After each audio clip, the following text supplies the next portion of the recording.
Hi, guys, it's Pastor Carey, and welcome to Word for Today. Word for Today is when we take one word from one chapter in the book of Proverbs and give a little bit of thought to how that applies to our lives. And today's word is the word listening. We want to talk more about that. We'll be right back.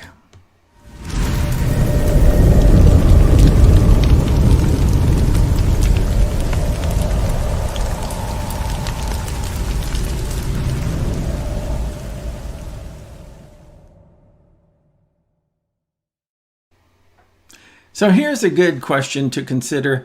What's the difference between hearing and listening? Well, I'll give you the answer in just a moment. At least I'll share with you my answer in just a moment. But first, I want to call your attention to that text. Proverbs 18, verse number 13. It says, "To answer before listening, that is folly and shame."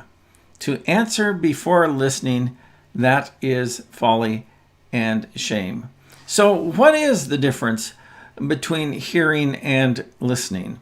Well, hearing, of course, is a natural function, but listening is a learned skill.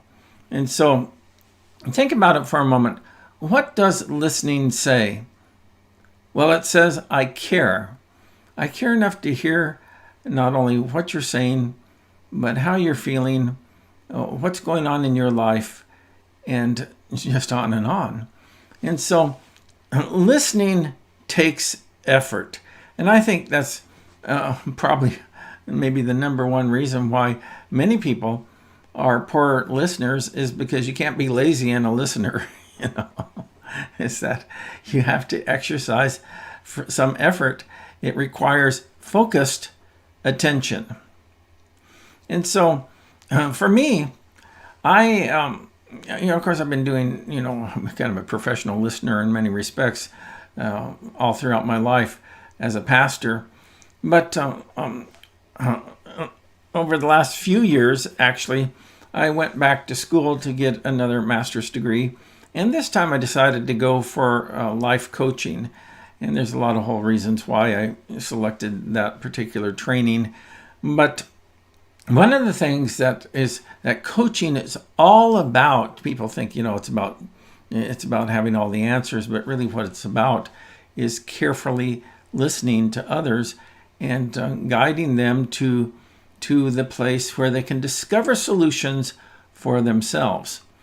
And so one of the things that we were trained in as in our coaching classes is that we were trained to not only listen for the text, but also the subtext.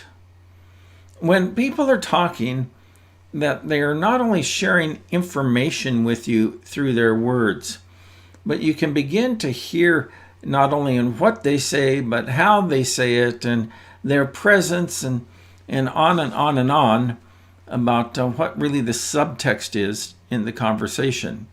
So obviously, we listen for the text, and that's what people say. But we also need to listen for the subtext, and that's what's going on in that person's life. And you can tell, just by carefully listening to not only their words, but also observing their life and their presence, what the subtext is. Well, how do you hear their heart and not just their words? Well, one of the ways that you do that is with powerful questions. And we were taught how to frame a powerful question that drives the speaker into deeper self-reflection so that they can begin to get in tune with what's really going on in their lives. And so I would encourage you this week to do your best at practicing listening to the people around you. Is that people need to be heard. There's an old saying that says, seek first to hear and understand rather than to be heard and understood. And I think that's good advice for each one of us. And so I would encourage you to go ahead and be a careful listener.